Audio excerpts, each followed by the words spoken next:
Look at maybe wanting that rematch with Terry? Do you want to look at Alicia? What's your kind of plot forward? I've seen a few things on the socials, as you do. You know, a few comments, a few statements, and genuinely, if I'm honest, she hasn't got anything that I want anymore, and that's and Terry. Potentially, if that's the only fight there, that I'd take it, or maybe I will put it on a three fight weight like I did, like she made me do. But yeah, generally, there's like anyone, wherever I can get it, whoever, you know, me and the team target, that's where I'll go. The illustrious Natasha Jonas sees no reason for a rematch with the former WBC Super Featherweight Champion Terry Harper. Terry don't have nothing that she needs, nothing that she wants, not anymore. Terry lost her WBC title to Alicia Baumgartner. They're on different sides of the street now. Natasha and Terry, thus a rematch situation is more trouble than it's worth, as there are network and promotional politics, political boundary lines attached to the situation now where there were none before. I don't think Tasha's losing any sleep over a Harper rematch. Doesn't sound like it. And that's because, now unlike before, Tasha ain't got to go barking up Terry Harper's tree looking for a payday, or Katie Taylor's for that matter. Tasha's with Boxer, she boxes on Sky, and even if there are no world titles there for her to fight for at this time, she still has her punditry work to fall back on. Thus, she's not strapped for cash. Tasha, who was in action this past weekend as both a pugilist and a pundit. She boxed Vaida Maisukaite. She boxed Vaida over 6 rounds. Won a points decision, jumps out of her fight kit. Does her punditry work. She's not strapped for cash. She's not limited to barking up the Katie Taylor tree or the Terry Harper tree for a payday. She now has a promotional engine and a major platform behind her in a way that perhaps she did not have before. I'll tell you what I think. It's hard to imagine that Natasha Jonas is going to box for a title anywhere between 130 and 147 pounds. It's hard to imagine because the world title picture at those weights is all tied up. It's all tied up at 130 pounds between Matchroom and Top Rank. At 135 pounds, Katie's got all the belts and she boxes exclusively for Matchroom. At 140 pounds, the 4-woman tournament is already underway. On Matchroom. The second leg of that tournament kicked off this past weekend, and the last leg of it is set to go down this year when Kaylee Rice faces Chantel Kimron for all the marbles, all the belts. At 147 pounds, news very recently broke that Jessica McCaskill, the reigning welterweight undisputed champion, she is now officially a Matchroom fighter. It's not on a fight-by-fight basis anymore. They're joined at the hip. So all the titles, or most of them, from 130 to 147 pounds are on the Matchroom side of things, and it's hard to imagine that Tasha's going to be fighting for any one of those titles inside of 2 to 3 fights. So who will she fight? I imagine that she might find herself opposite the ring of Rose Vellante and Anaí Esther Sanchez, maybe a Katharina Sanders. There are still girls out there to fight. There's still Christina Leonardo, too. There's still Mary McGee. And a fight with any one of those fighters makes for an interesting fight. It does. Excellent fight, if I'm being quite honest. There are no shortage of names for Natasha Jonas to fight There's names. with. There's a shortage of titles. But in the in-between time, I imagine she's going to have those interim fights. She's going to have to fight somebody. A Nicole Wessner, or a former champion in Ramona Kuen, Eva Brutnitska. There are girls fight. But as far as fighting for titles, world titles, I don't see that happening next year. I really don't. At super featherweight, 135 pounds, titles are all tied up between Matchroom and Top Rank at 135 pounds. If Katie Taylor makes it past Firuza Sharapova later on this year, she's supposed to be moving straight into a showdown with Amanda Serranio. Tasha Jonas isn't a part of that conversation. She's not a part of that picture. Thus, a rematch, it just isn't likely. Think about 140 pounds. The big showdown at 140 pounds, that's set to go down next year. And very recently, Jessica McCaskill, she signed to Matchroom, and I'm sure that they've got a 2 or 3 fight plan for her. Perhaps it involves the winner of Cameron versus Rice. Perhaps it doesn't. I don't know. But essentially, there are no titles available for Natasha to fight for the next 2 to 3 fights. The saving grace is she can still get work as a pundit. And that's why you're not seeing a sense of urgency from Natasha Jonas, that even if there are no world titles on her side of the street, she's not strapped for cash. She can still make money. You really can't get mad at that. As far as when Natasha will be able to fight for a title, the future is uncertain. But her financial stability, that is not. She finally has something else to fall back on. In other news, now retired 2-time welterweight champion Sean Portier post-fight stated, "I felt like the fight with Errol Spence, going 12 rounds, was not as tough as fighting Terence Crawford." This goes directly against many of the narratives we've seen over the years in reference to Terence Crawford, his fighting skill, his pound-for-pound status, the substance or the lack thereof. There were a lot of people that thought he hadn't fought anybody. Which I've maintained throughout is just a lot of bullshit from a lot of fanboys. Terence Crawford fought the who's who guys that were there to fight at lightweight. He fought the who's who guys that were there to fight at super lightweight. Ricky Burns and Ray Beltran were top 5 guys, whether you like it or not. Victor Pistol and Julius Longdongo at 140 pounds. 2 active reigning unbeaten world champions who Terence Crawford faced en route to becoming that division's undisputed champion. It wasn't until he ascended to the welterweight division that things dried up. It wasn't until he ascended to the welterweight division that he was frozen out. His critics said he was overrated. They said that he hadn't fought anybody. They said he wasn't that good. Some of them are still saying that. Some of his critics. The ones that are still in denial, though, these comments, these post-fight anecdotes from Sean Portier himself go against the same narratives they've been... Sean's comments kill those narratives. After Spence versus Porter, Errol Spence Jr.'s fans, who also happen to be Terence Crawford's critics, his biggest critics, they weren't clamoring for a Spence versus Crawford fight. They were actually clamoring for a Crawford versus Porter fight. They felt that Terence Crawford should have to fight Sean Portier in order to earn an Errol Spence Jr. fight. That's how they felt about it, while guys like me, we wanted to see unification matches. I wanted to see Crawford versus Spence, not Crawford versus Porter. Better still, we ended up with Crawford versus Porter. I'm not complaining. But it needs to be said. Crawford's critics got what they wanted. Terence Crawford did in fact end up fighting Sean Porter, and he did end up being the first man to stop him. You want to split hairs over who stopped the fight? Whether or not Sean could have continued, did the ref wave it off? Was it Kenny Porter? Was Kenny wrong for waving it off? All I know is that this never happened before. All I know is that Sean Porter is a guy who's been in there with Brooke, with Broner, with Thurman, Danny Anugas, and Errol Spence Jr. And at no point in any of those fights did Kenny Porter make the decision to pull the plug, to pull Sean Porter out. It's not the first time that Sean Porter's been dropped lunging in. It's not the first time he's been dropped 2 times in the same round. But this time, unlike those times, Kenny pulled him out. Well, you guys, Terence Crawford's critics, who also happen to be Errol Spence Jr.'s fanboys, well, you guys said Sean's too big, too strong, Crawford's too little, too weak. You were the one saying that shit. Terence Crawford would not be able to handle Sean Porter based on Errol Spence Jr. struggling with him, based on Errol Spence Jr. languishing. You were the one saying that shit. Terence Crawford stopped Sean Porter.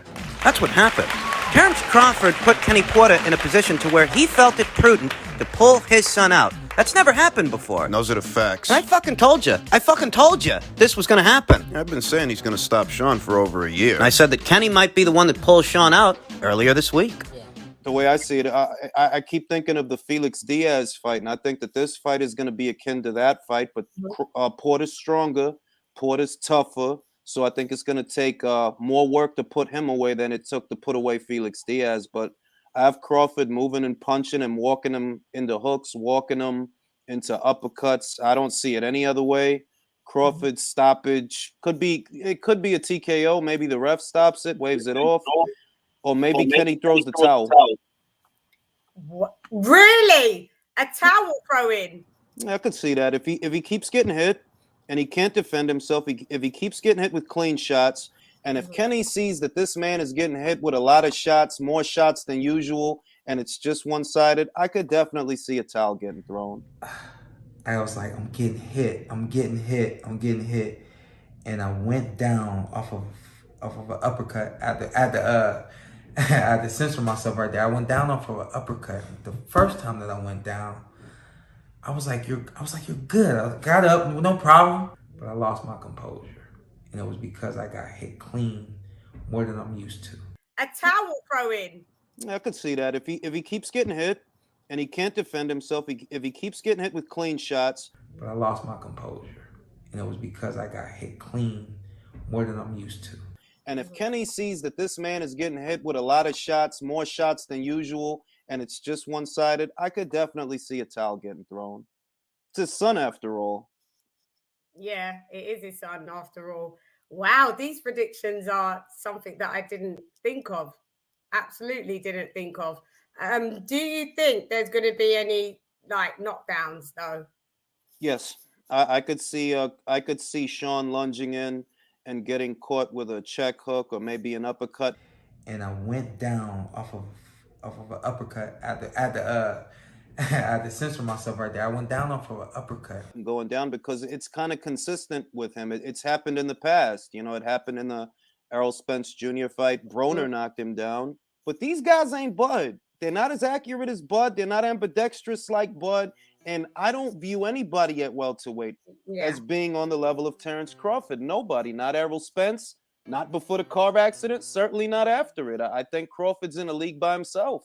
Those of you that follow this channel will know that I've been saying Terrence Crawford would be the first man to stop Sean Portier for well over a year. The audio that you just listened to and video is by way of Lady Chen Dundam Season here on YouTube. It was Friday night's prediction panel. The Friday night before the fight. I'm not patting myself on the back or tooting my own horn. I'm just saying that the forecast, the prediction, as it were, it seems to have checked out. I was right to assume that Terrence Crawford would be the first man to stop Sean Porter because Terrence Crawford is a different animal, a different beast, a different kind of fighter than a Keith Thurman or an Errol Spence Jr. Break. And even with Terrence Crawford's latest victory, stopping Sean Porter where many others could not, Errol Spence Jr.'s fanboys, they're still not convinced, saying things like, Crawford isn't that good, boxing is still on that bullshit, Errol Spence Jr. would break Terrence Crawford. That's what Team Hakeem seems to think, that Errol would break Crawford where he Couldn't so much as knock down Mikey Garcia. but he's going to break Terrence Crawford. He didn't break Mikey, a blown-up lightweight who jumped up 2 weight classes to fight him. Right. He didn't break him, he decisioned him, but he's going to break Crawford. Guy's fucking delusional. I think this is how many of Errol Spence Jr.'s butt boys make themselves feel better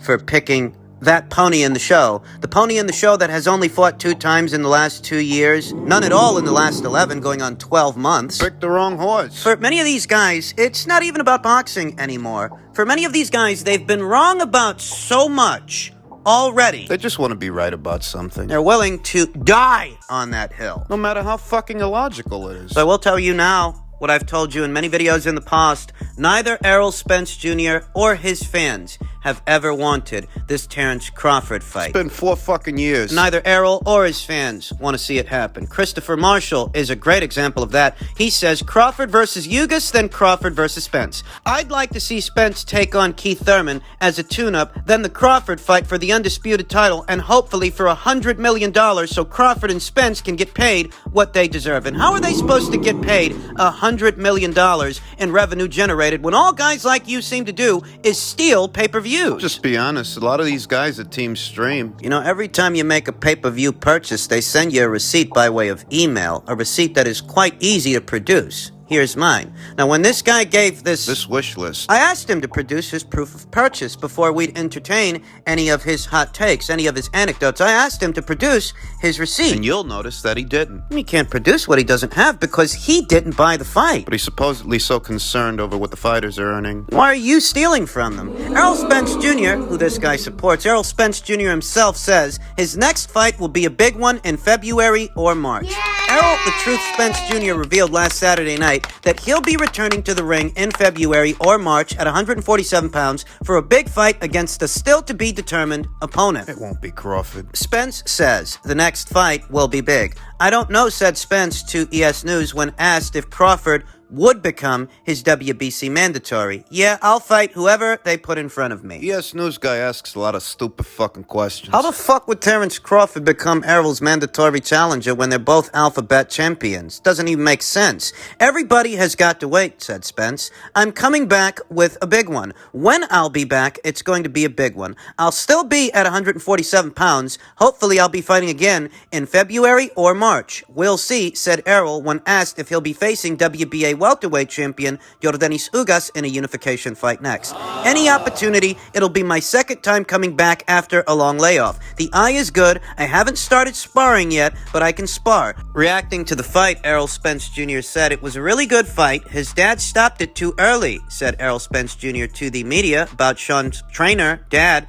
Kenny Porter, stopping the fight with Crawford too early. He looked the same, but his daddy stopped it too early, though. Errol said about Kenny pulling Porter out way too soon in the 10th round. And of course Errol Spence Jr. is going to say something like that. Of course it's going to seem to Errol. Of course he's gonna say they pulled him out too soon. Because in pulling Sean out, he's effectively been upstaged by Terence Crawford. He said Porter did good. I thought Porter could have won if it didn't get stopped. Spence continued, I had Porter up. Of course you did. You and all of your butt boys to indirectly glorify yourself should he pull the upset. We'll see, said Errol when asked about him fighting Crawford. I'll be back probably in March, said Spence. And it's the same old song and dance with Errol. Expressing no enthusiasm towards fighting Terence Crawford. 4 years ago, it was Errol Spence Jr. that instructed Terence Crawford to get a belt, and they could make it happen. Terence Crawford got that belt a long time ago, but we still see